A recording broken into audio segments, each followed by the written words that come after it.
Hi all.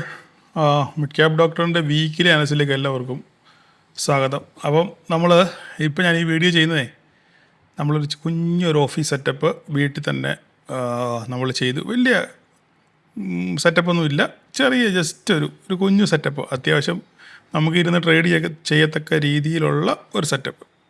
അപ്പോൾ അവിടെ നിന്നാണ് ട്രേഡ് ചെയ്യുന്നത്.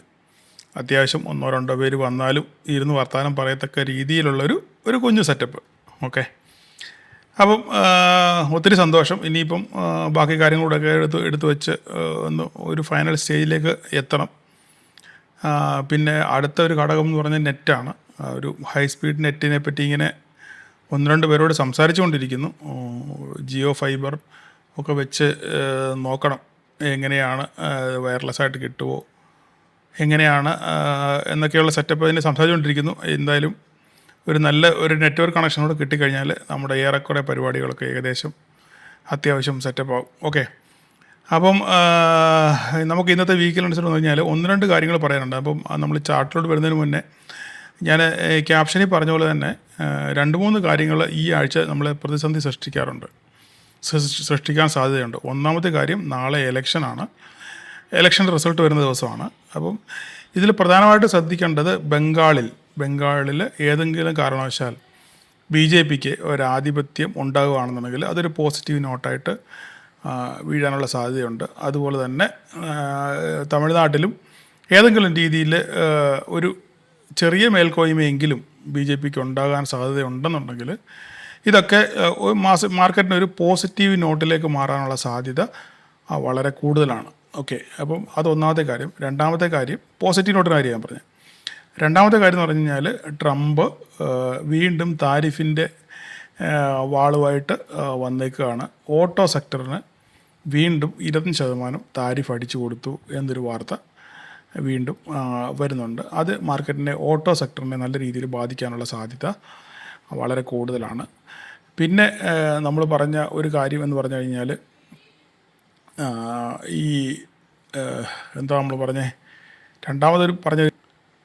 പിന്നെ നമ്മൾ പറഞ്ഞ കാര്യം, പിന്നെ എനർജി പ്രൈസിൻ്റെ ഹൈക്ക്, അതായത് പെട്രോള് ഡീസലിൻ്റെ പ്രൈസ് കൂട്ടാനുള്ള സാധ്യത വളരെ കൂടുതലാണ് ഇലക്ഷൻ്റെ റിസൾട്ടിന് ശേഷം. അതുപോലെ തന്നെ ഓൾറെഡി കൊമേഴ്ഷ്യൽ ഗ്യാസിൻ്റെ പ്രൈസ് ഓൾറെഡി കൂട്ടി 900 rupees എങ്ങാണ്ടാണ് അതിൻ്റെ കൂട്ടിയിരിക്കുന്നത്. അങ്ങനെ ആകുമ്പം ഹോട്ടൽ മേഖല ശരിക്കും പണി കിട്ടാനുള്ള സാധ്യത വളരെ കൂടുതലാണ്. ഫുഡിന് വളരെയധികം പ്രൈസ് കൂടും, ഹോട്ടൽ ഫുഡിന് പ്രൈസ് കൂടാനുള്ള സാധ്യത വളരെ കൂടുതലാണ്. അങ്ങനെയാണെന്നുണ്ടെങ്കിൽ ഇതെല്ലാ മേഖലയും ബാധിക്കും. ഇൻഫ്ലേഷൻ കൂടാനുള്ള സാധ്യതയുണ്ട്. അത് മാർക്കറ്റിനെ വളരെയധികം ദോഷം ചെയ്യാനുള്ള സാധ്യതയുണ്ട്. അങ്ങനെയാണെങ്കിൽ RBI എന്ത് ചെയ്യും? ഇൻട്രസ്റ്റ് റേറ്റ് കൂട്ടാനുള്ള സാധ്യത വളരെ കൂടുതലാണ്. അപ്പോൾ ഇതൊക്കെ വരുമ്പം മാർക്കറ്റ്, പിന്നെ വാറിൻ്റെ ടെൻഷൻ, ഓക്കെ, അത് ഇനിയും ഓൾറെഡി ട്രംപ് അവരുടെ കോൺഗ്രസ്സിൽ പറഞ്ഞു വാർ തീർന്നു, എല്ലാം ഞങ്ങൾ അവസാനിപ്പിച്ചു കഴിഞ്ഞു, ഇനി വേറെ വലിയ പ്രശ്നങ്ങളൊന്നും ഇല്ല എന്നൊക്കെയാണ് ട്രംപ് അവരുടെ കോൺഗ്രസ്സിൽ പറഞ്ഞിരിക്കുന്നത്. പക്ഷെങ്കിൽ മറു സൈഡിൽ നിന്ന് വീണ്ടും ചെറിയ രീതിയിലുള്ള എസ്കലേഷൻ ആരംഭിച്ചിട്ടുണ്ട്. അപ്പോൾ ഇത് എങ്ങനെയാണ് ഇതിൻ്റെ പര്യവസാനം എന്നുള്ളത് വലിയ ഇമ്പോർട്ടൻ്റ് തിങ്ങാണ്. കാരണം എല്ലാ സൈഡിൽ നിന്നും പിന്നെ അമേരിക്ക ഇറാനെ ഞെരിച്ചമർത്തിക്കൊണ്ടിരിക്കുകയാണ്, പ്രത്യേകിച്ച് ആ ഹോർമൂസിലുള്ള ബ്ലോക്കേഡ് കൊണ്ട്. അപ്പോൾ അങ്ങനെ ആകുന്നുണ്ടെങ്കിൽ അവിടോട്ട് ഒരു സാധനങ്ങളും അങ്ങോട്ട് പോകുന്നില്ല, മനസ്സിലായില്ലേ? അപ്പോൾ അത് ഇറാനെ ശരിക്കും ഞെരിച്ചമർത്തിക്കൊണ്ടിരിക്കുകയാണ്. അപ്പോൾ അതിന് ഇനി എങ്ങനെയാണ് ഇറാൻ റിയാക്ട് ചെയ്യുന്നത് എന്നുള്ളതും ഒരു ഇമ്പോർട്ടൻ്റ് ഘടകമാണ്. അപ്പോൾ ഇത്രയും കാര്യങ്ങളാണ് ഈ ആഴ്ച നമ്മൾ മാർക്കറ്റിനെ അഭിമുഖീകരിക്കേണ്ട കാര്യങ്ങൾ. അപ്പം എത്രത്തോളം പ്രാക്ടിക്കലായിട്ട് ഇത് റിഫ്ലക്റ്റ് ചെയ്യും എന്നുള്ളത് വളരെ ഇമ്പോർട്ടൻ്റ് ആണ്. അപ്പോൾ നമുക്കിനി ചാർട്ടിലോട്ട് വരാം. എത്ര പേര് കഴിഞ്ഞ മാസം, ഇപ്പോൾ പുതിയ മാസം മെയ് മാസമാണ്, ഏപ്രിൽ മാസം നമ്മൾ സ്റ്റാർട്ട് ചെയ്തപ്പോൾ നമ്മൾ ഒരു മന്ത്ലി ചാർട്ട് വെച്ച് നമ്മളൊരു കാര്യം പറഞ്ഞിരുന്നു. അത് എത്രത്തോളം പ്രാക്ടിക്കലായിട്ട് വന്നു എന്നുള്ളത് നമുക്ക് ആദ്യം ചിന്തിക്കാം. അതിനുശേഷം അടുത്ത ആഴ്ച മാർക്കറ്റിൽ എന്താണ് സംഭവിക്കാനുള്ളത് എന്നുള്ളത് ചാർട്ട് വെച്ചുകൊണ്ട് നമുക്കൊന്ന് വിശകലനം ചെയ്യാം. നമ്മൾ ചാർട്ടിലോട്ട് വരുവാണെങ്കിലേ, നിങ്ങൾക്ക് എത്ര പേർക്ക് ഓർമ്മയുണ്ടെന്ന് അറിയത്തില്ല, കഴിഞ്ഞ പ്രാവശ്യം മെയ് മാസം സ്റ്റാർട്ട് ചെയ്തപ്പോൾ നമ്മൾ മന്ത്ലി ക്യാൻഡിൽ വെച്ച് അനലൈസ് ചെയ്തിരുന്നത്. ഇത് കാണാത്തവർ നിങ്ങൾ ആദ്യം ആ വീഡിയോ ജസ്റ്റ് ഒന്ന് പോയി കാണണം. ഞാൻ ആ വീഡിയോ കണ്ടു കിട്ടുന്നത് ഞാനിവിടെ ഐ ബട്ടണിൽ ഇട്ടേക്കാം. നിങ്ങളതൊന്ന് കണ്ടു നോക്കുക. അപ്പോഴത്തെ അവസ്ഥ എന്തായിരുന്നു, നമ്മൾ ഏപ്രിൽ മാസം സ്റ്റാർട്ട് ചെയ്തപ്പോൾ നമ്മൾ എന്താണ് പറഞ്ഞത്, ഇപ്പോഴത്തെ അവസ്ഥ എന്താണ് എന്നുള്ളത് മനസ്സിലാവും. അപ്പോൾ നമ്മൾ ജസ്റ്റ് എന്ന് പറഞ്ഞു കഴിഞ്ഞാൽ ഏപ്രിൽ മാസത്തെ നമ്മൾ വീഡിയോയ്ക്കകത്തിൽ നമ്മൾ പറഞ്ഞിരുന്നത് അന്ന് ഇവിടെ ഈ ഒരു ബിഗ് ക്യാൻഡിൽ ഇവിടെ ക്ലോസിങ് വന്നു അല്ലേ. ക്ലോസിങ് വന്നതിന് ശേഷം ഈ പോയിന്റിൽ ഇത് ഞാൻ പുതുതായിട്ട് വരുന്നവർക്ക് വേണ്ടി മനസ്സിലാകാൻ വേണ്ടി പറയുകയാണ്, പല പ്രാവശ്യം ഈ ട്രെൻഡ് ലൈനിൽ സപ്പോർട്ട് എടുത്ത് മാർക്കറ്റ് ഇവിടുന്ന് റിവേഴ്സ് ചെയ്തിട്ടുണ്ട്. അങ്ങനെയാണെന്നുണ്ടെങ്കിൽ ഇവിടുന്ന് വീണ്ടും ഇങ്ങനൊരു റിവേഴ്സലിനുള്ള സാധ്യത വളരെ കൂടുതലാണ് എന്ന് ഞാൻ ഈ മാസം ഏപ്രിൽ മാസത്തിന് ആദ്യം തന്നെ പറഞ്ഞിരുന്നു, നിങ്ങൾക്ക് ഓർമ്മയുണ്ട്. അപ്പം അങ്ങനെയാണെങ്കിൽ മാർക്കറ്റ് ഇവിടുന്ന് ഒരു ഗ്രീൻ ക്യാൻഡിൽ ഏപ്രിൽ മാസം ഒരു ഗ്രീൻ ക്യാൻഡിലിൻ്റെ ക്ലോസിംഗ് ആയിരിക്കും വരിക എന്ന് ഞാൻ ആ വീഡിയോയിൽ പറഞ്ഞിരുന്നു. ഓക്കെ, ഇത് ഏതായാലും ആ പറഞ്ഞതുപോലെ തന്നെ സംഭവിച്ചു. ഈ ഏപ്രിൽ മാസം നമുക്കൊരു ഗ്രീൻ ക്യാൻഡിലാണ് ക്ലോസിങ് കിട്ടിയത് അല്ലേ. ഇനിയിപ്പോൾ ഇവിടെ എന്താണ് സംഭവിക്കാനുള്ള സാധ്യത എന്താണെന്നുള്ളതാണ് ചോദ്യം. ഇവിടെ സംഭവിക്കാനുള്ള സാധ്യത എന്ന് പറഞ്ഞു കഴിഞ്ഞാൽ ഈ ട്രെൻഡ് ലൈൻ വളരെ സ്ട്രോങ് ആയിട്ടൊരു സപ്പോർട്ടായിട്ട് ആക്ട് ചെയ്യാനുള്ള സാധ്യത വളരെ കൂടുതലാണ്. ചരിത്രം അതാണ് പറയുന്നത്. ചരിത്രം നമുക്കതാണ് പറഞ്ഞു തരുന്നത്. വളരെ സ്ട്രോങ് ആയിട്ടുള്ള ഒരു സപ്പോർട്ടായിട്ട് ആക്ട് ചെയ്യാനുള്ള സാധ്യതയുണ്ട്. അപ്പോൾ തന്നെ നമ്മൾ ഈ ക്യാൻഡിൽ നോക്കുകയാണെന്നുണ്ടെങ്കിൽ ഇപ്പോഴും ഈ ക്യാൻഡിൽ ആക്ച്വലി ഈ പ്രീവിയസ് ക്യാൻഡിലിനകത്താണ് നിൽക്കുന്നത് ഈ സാധനം. നമ്മൾ ഈ ക്യാൻഡിൽ നോക്കി പഠിച്ചു കഴിഞ്ഞാൽ ഈ ക്യാൻഡിൽ കണ്ടില്ലേ, ഈ പ്രീവിയസ് അതായത് മാർച്ച് മാസത്തിലെ പ്രീവിയസ് ക്യാൻഡിലിൻ്റെ അകത്താണ് ഈ ഏപ്രിൽ മാസത്തെ ഗ്രീൻ ക്യാൻഡിലൊക്കെ ആണെങ്കിലും ഇതിനെ എന്താ പറയുന്നത്, പൊട്ടിച്ച് മുകളിലോട്ട് പോയിട്ടില്ല. ഇതിനകത്ത് അതായത് ഇതിനെ വിഴുങ്ങത്തക്ക രീതിയിലുള്ളൊരു സ്ട്രെങ്തിലാണ് ഈ റെഡ് ക്യാൻഡിൽ നിൽക്കുന്നത് അല്ലേ. അപ്പോൾ ഇനി ഇവിടെ ശ്രദ്ധിക്കേണ്ട കാര്യം എന്ന് പറഞ്ഞു കഴിഞ്ഞാൽ ഈ മാസത്തെ ക്യാൻഡിൽ നമുക്ക് ഇതിൻ്റെ മുകളിൽ ക്ലോസിങ് കിട്ടണം. ഈ റെഡ് ക്യാൻഡിലിൻ്റെ മുകളിൽ ഞാൻ ഈ പറഞ്ഞത് നിങ്ങൾ എഴുതി വെച്ചോ അല്ലെങ്കിൽ ഇത് നോട്ട് ചെയ്ത് വെച്ചോണം. എന്നിട്ട് നമുക്കിത് അടുത്ത മാസം, കഴിഞ്ഞ മാസം എഴുതുമെന്നാണ് പറഞ്ഞത്, നിങ്ങൾ നോട്ട് ചെയ്ത് വെച്ചോളാൻ പറഞ്ഞു.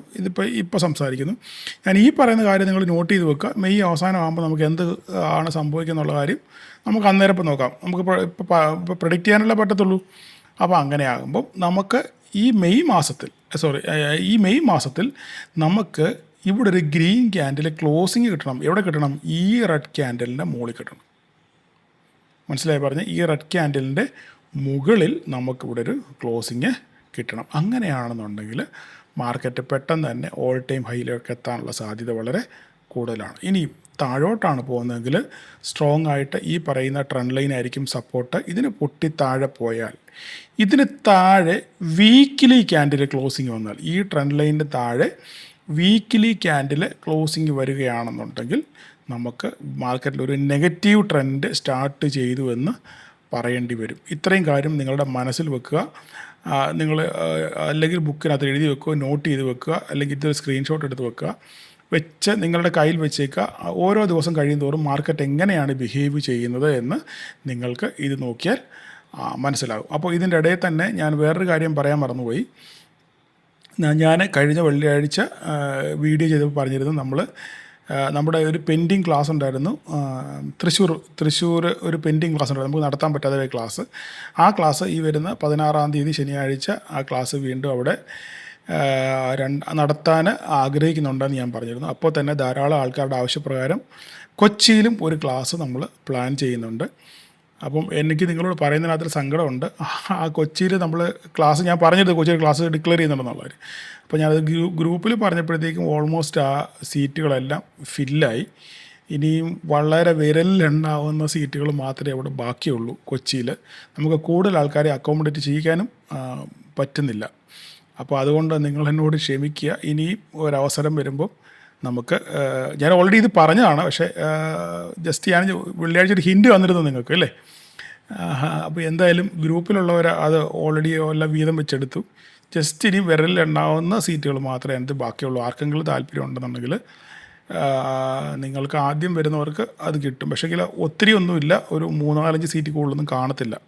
അല്ല പിന്നെ ആരെങ്കിലും പിന്മാരെങ്കിൽ മാത്രമേ കാണത്തുള്ളൂ. നമ്മൾ ക്ലാസ് നടത്തുന്നത് 9-ാം തീയതിയാണ്, 9-ാം തീയതി ശനിയാഴ്ച. ഒക്കെ കൊച്ചി വെച്ചായിരിക്കും ക്ലാസ്. ജസ്റ്റ് ഞാൻ പറഞ്ഞെന്ന് മാത്രമേ ഉള്ളൂ. ഇതൊരു പ്രൊമോഷനായിട്ടോ അല്ലെ ബിസിനസ് സെറ്റപ്പായിട്ടൊന്നും നിങ്ങൾ കാണണ്ട. ജസ്റ്റ് ഞാൻ അല്ല നാളെ നിങ്ങൾ ചോദിക്കും, സാറേ എന്തുകൊണ്ട് ഞങ്ങളോടൊരു വാക്ക് പറഞ്ഞില്ല എന്ന് നിങ്ങൾ ചോദിക്കാനുള്ള സാധ്യതയുണ്ട്. അതുകൊണ്ട് ജസ്റ്റ് ഞാൻ പറഞ്ഞെന്ന് മാത്രമേ ഉള്ളൂ. ആരെയും നിർബന്ധിക്കുകയില്ല, അങ്ങനെ ഒരു സ്വഭാവം എനിക്കില്ല എന്നുള്ള കാര്യം നിങ്ങൾക്ക് അറിയാമല്ലോ. അപ്പോൾ അതുകൊണ്ട് ജസ്റ്റ് നിങ്ങളോട് ഷെയർ ചെയ്തു എന്ന് മാത്രമേ ഉള്ളൂ. അപ്പം നിങ്ങൾക്ക് ആർക്കെങ്കിലും കോൺടാക്റ്റ് ചെയ്യണമെന്നുണ്ടെങ്കിൽ ഞാൻ നമ്പർ ഇവിടെ വച്ചേക്കാം. പക്ഷേ എനിക്ക് ഉറപ്പൊന്നുമില്ല സീറ്റ് കിട്ടുമോ ഇല്ലയോ എന്നുള്ള കാര്യം എനിക്ക് ഉറപ്പില്ല. ഞാൻ എന്തായാലും നമ്പർ ഇവിടെ വെച്ചേക്കാം. ഓക്കെ, അപ്പം മന്ത്ലിയിലെ കാര്യം നമ്മൾ പറഞ്ഞു കഴിഞ്ഞാൽ നമുക്കിനി നമ്മുടെ മെയിൻ ചാർട്ടിലോട്ട് വരാം. ഓക്കെ, നമ്മുടെ മെയിൻ ചാർട്ടിൽ വന്നു കഴിഞ്ഞാൽ കഴിഞ്ഞ ദിവസം നിങ്ങൾക്ക് ഞാൻ നമ്മളിത് ഓൾറെഡി ചെയ്തതാണ് അല്ലേ, നമ്മൾ ഓൾറെഡി പോസ്റ്റ് മാർക്കറ്റ് ചെയ്തതാണ്. ഇപ്പം ഇനി അതിനെപ്പറ്റി കൂടുതൽ വിശദീകരിക്കേണ്ട കാര്യം നമുക്കില്ല. അപ്പോൾ ഇനിയിപ്പം നമ്മൾ അടുത്ത ദിവസം സംഭവിക്കാൻ പോകുന്ന കാര്യം നമുക്ക് വീണ്ടും ഞാൻ പറയുന്നു 23,800 എന്ന് പറയുന്ന ഒരു ഇമ്പോർട്ടൻ്റ് ലെവലാണ്. കഴിഞ്ഞ ദിവസം നമ്മുടെ മാർക്കറ്റ് വെള്ളിയാഴ്ച നമുക്ക് മാർക്കറ്റ് അവധിയായിരുന്നു അല്ലേ, വ്യാഴാഴ്ച നമ്മൾ ചെയ്ത് വെള്ളിയാഴ്ച നമുക്ക് മാർക്കറ്റ് അവധിയായിരുന്നു. പക്ഷേ വെള്ളിയാഴ്ച മാർക്കറ്റ് വീണ്ടും ഇവിടുന്ന് 10-200 പോയിൻറ്റ് മുകളിലോട്ട് പോയായിരുന്നു. ഇപ്പോഴും 24,208 ഗിഫ്റ്റ് നിഫ്റ്റി ക്ലോസ് ചെയ്തേക്കുന്നത്. അതിനേക്കാളൊക്കെ 300-350 പോയായിരുന്നു. 350 പോയി. രാത്രി നമ്മൾ നോക്കുകയാണെന്നുണ്ടെങ്കിൽ ഇവിടെ കണ്ടാൽ മനസ്സിലാവും ഗിഫ്റ്റ് നിഫ്റ്റി ഏകദേശം 300-400 വരെ പോയായിരുന്നു. 370 വരെ പോയായിരുന്നു. അതിനുശേഷം 2 പ്രാവശ്യം പോയി. ഒന്ന് പോയി വീണ്ടും തിരിച്ച് വന്ന് വീണ്ടും പോയി വീണ്ടും തിരിച്ച് ഒരു സപ്പോർട്ട് ഏരിയയിലാണ് ഇപ്പം നിലവിൽ നിൽക്കുന്നത്. എന്താണെന്ന് വെച്ച് കഴിഞ്ഞാൽ ഈ പറഞ്ഞ താരിഫിൻ്റെ പ്രശ്നങ്ങൾ കൊണ്ടും പിന്നെ ഈ വാറിൻ്റെ ടെൻഷൻ കൊണ്ടൊക്കെ അങ്ങോട്ടും ഇങ്ങോട്ടുള്ള വാഗ്വാദത്തിൻ്റെ പുറത്താണ് ഈ സംഭവങ്ങളിങ്ങനെ ഓടിക്കളിക്കുന്നത്. ഏറ്റവും വലിയ നെഗറ്റീവ് വാർത്ത എന്ന് പറഞ്ഞത് നമുക്ക് ഈ ഓട്ടോ സെക്ടറിൽ താരിഫ് അടിച്ചതാണ്. ഇനി അതിൻ്റെ ആഫ്റ്റർ എഫക്റ്റ് എങ്ങനെയാണ് വരുന്നുള്ളത് നമ്മുടെ ഇന്ത്യൻ മാർക്കറ്റ് ഓപ്പൺ ചെയ്യുമ്പോൾ മാത്രമേ നമുക്ക് മനസ്സിലാകത്തുള്ളൂ. അപ്പം ഇനി നമ്മുടെ നിഫ്റ്റിയിൽ നമ്മൾ നോക്കുകയാണെന്നുണ്ടെങ്കിൽ നിങ്ങൾക്ക് ശ്രദ്ധിക്കാനുള്ളത് 23,800 തന്നെ നിങ്ങളുടെ തലവരയായിട്ട് ആക്ട് ചെയ്യാനുള്ള സാധ്യതയുണ്ട്. നാളെ 23,800 നിലനിർത്തുന്നുണ്ടെന്ന് നോക്കുക. താഴോട്ട് ഗ്യാപ്പ് ഡൗണിലാണ് മാർക്കറ്റ് ഓപ്പൺ ചെയ്യുന്നതെങ്കിൽ വീണ്ടും പറയുന്നു ഇനിയിപ്പോൾ ഇതിന് പ്രസക്തിയില്ല കേട്ടോ, തട്ടിക്കളഞ്ഞേര്, അതിൻ്റെ ആവശ്യമില്ല. 23,800 24,000 24,000 താഴെയാണ് മാർക്കറ്റ് ഗ്യാപ്പ് ഡൗണോടുകൂടിയാണ് മാർക്കറ്റ് ഓപ്പൺ ചെയ്യുന്നതെങ്കിൽ 23,800 ആയിരിക്കും നിങ്ങളുടെ മെയിൻ സപ്പോർട്ട് തലവര എന്ന് പറയുന്നത്. ഞാൻ പല പ്രാവശ്യം പറഞ്ഞു 23,800 വളരെ നിർണായകമായ ഒരു ലൈനാണ് നിഫ്റ്റിക്ക്. ഓക്കെ, അല്ല ഇനി ഫ്ലാറ്റായിട്ടോ ഗ്യാപ്പപ്പിലോ ചെറിയ ഗ്യാപ്പപ്പിലോ വല്ലതും ആണ് മാർക്കറ്റ് ഓപ്പൺ ചെയ്യുന്നതെങ്കിൽ 24,000 സസ്റ്റെയിൻ ചെയ്യുന്നുണ്ടോ എന്ന് നോക്കുക. അങ്ങനെ 24,000 സസ്റ്റെയിൻ ചെയ്ത് കഴിഞ്ഞാൽ തിരിച്ച് വീണ്ടും നമ്മുടെ കൂടിന് ഇപ്പോഴും പ്രസക്തിയുണ്ട്. ആ കൂട്ടിൽ കയറുന്നുണ്ടോ ഇല്ലയോ എന്നുള്ള കാര്യം നിങ്ങൾ കൃത്യമായിട്ട് വാച്ച് ചെയ്യുക. അങ്ങനെ കൂട്ടിൽ കയറുകയാണെന്നുണ്ടെങ്കിൽ അവിടെ എന്ത് സംഭവിക്കുമെന്ന് നോക്കി മാത്രം അടുത്ത ട്രേഡുകൾ നിങ്ങൾ പ്ലാൻ ചെയ്യാൻ ശ്രമിക്കുക. എന്തായാലും ഈ ആഴ്ച ഒരു പോസിറ്റീവ് നോട്ടിലാണ് മാർക്കറ്റ് മുമ്പോട്ട് പോകുന്നതെങ്കിൽ നമുക്ക് ഒരു പക്ഷെങ്കിൽ പോസിറ്റീവിലാണെന്നുണ്ടെങ്കിൽ നമുക്കൊരു പക്ഷെങ്കിൽ ഈ ട്രെൻഡ് ലൈൻ വരെയൊക്കെ കാണാനുള്ള സാധ്യത വളരെ കൂടുതലാണ്. ട്രെൻഡ് ലൈൻ നമുക്ക് വളരെ നിർണായകമാണ്. ഈ ട്രെൻഡ് ലൈൻ ഇത് വളരെ എപ്പോഴും പറഞ്ഞ പോലെ ആപ്പയുപ്പ ട്രെൻഡ് ലൈൻ അല്ല, ഇത് വളരെ പ്രസക്തിയുള്ളൊരു ട്രെൻഡ് ലൈനാണ്, ഡേ ട്രെൻഡ് ലൈനാണ്. അപ്പം അങ്ങനെ ഒരു പോസിറ്റീവ് നോട്ട് കിട്ടുകയാണെന്നുണ്ടെങ്കിൽ മാർക്കറ്റ് ഈ റേഞ്ചിൽ വരെ എത്താനുള്ള സാധ്യത വളരെ കൂടുതലാണ്. അപ്പ് സൈഡ് പോയാൽ. ഡൗൺ സൈഡ് പോവുകയാണെന്നുണ്ടെങ്കിൽ നമ്മൾ ശ്രദ്ധിക്കേണ്ടത് എപ്പോഴും 23,800 23,800 പൊട്ടിക്കഴിഞ്ഞാൽ പിന്നെ ഒരു മേജർ സപ്പോർട്ടുള്ളത് 23,500 അതിൻ്റെ ഇടയ്ക്ക് 23,646 എന്ന് പറയുന്നൊരു പോയിൻ്റ് ഉണ്ട്. ഇത്രയുമാണ് നമുക്ക് പറയാനുള്ളത്. കഴിഞ്ഞ ആഴ്ച നിഫ്റ്റിയെ പിടിച്ചു നിർത്തിയത് നിങ്ങൾക്ക് ഓർമ്മയുണ്ടോ എന്ന് അറിയത്തില്ല, ഞാൻ റിലയൻസിൻ്റെ കാര്യം പറഞ്ഞിരുന്നു. റിലയൻസിൽ നെഗറ്റീവ് ന്യൂസ് വന്നിട്ടും മാർക്കറ്റ് റിലയൻസിനെ മുകളിലോട്ട് കൊണ്ടുപോയി എന്ന് ഞാൻ കഴിഞ്ഞ ദിവസം പറഞ്ഞിരുന്നു. അപ്പോൾ റിലയൻസ് ആണ് നമ്മളുടെ നിഫ്റ്റിയെ പിടിച്ചു നിർത്തിയ ഏറ്റവും വലിയൊരു ഘടകം. നിങ്ങൾക്ക് ഓർമ്മയുണ്ടോ എന്ന് എനിക്കറിയത്തില്ല, ഞാൻ ഈ പറഞ്ഞ 1323 എന്ന് പറയുന്നത് റിലയൻസിന് വളരെ നിർണായകമായ ഒരു സപ്പോർട്ടാണെന്ന് ഞാൻ പറഞ്ഞത്.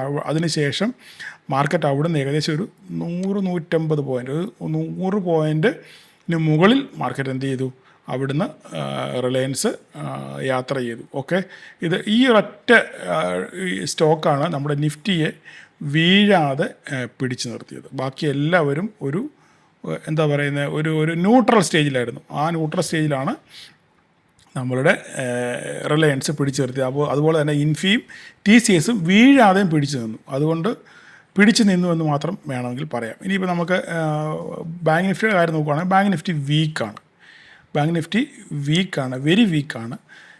അപ്പോൾ അങ്ങനെ വെരി വീക്കായതുകൊണ്ട് നമുക്കിവിടെ ശ്രദ്ധിക്കാനുള്ള കാര്യം എന്ന് പറഞ്ഞു കഴിഞ്ഞാൽ നെറ്റിൻ്റെ ഒരു അവസ്ഥ നോക്കിക്കേ, ഓപ്പൺ ആകുന്നില്ല,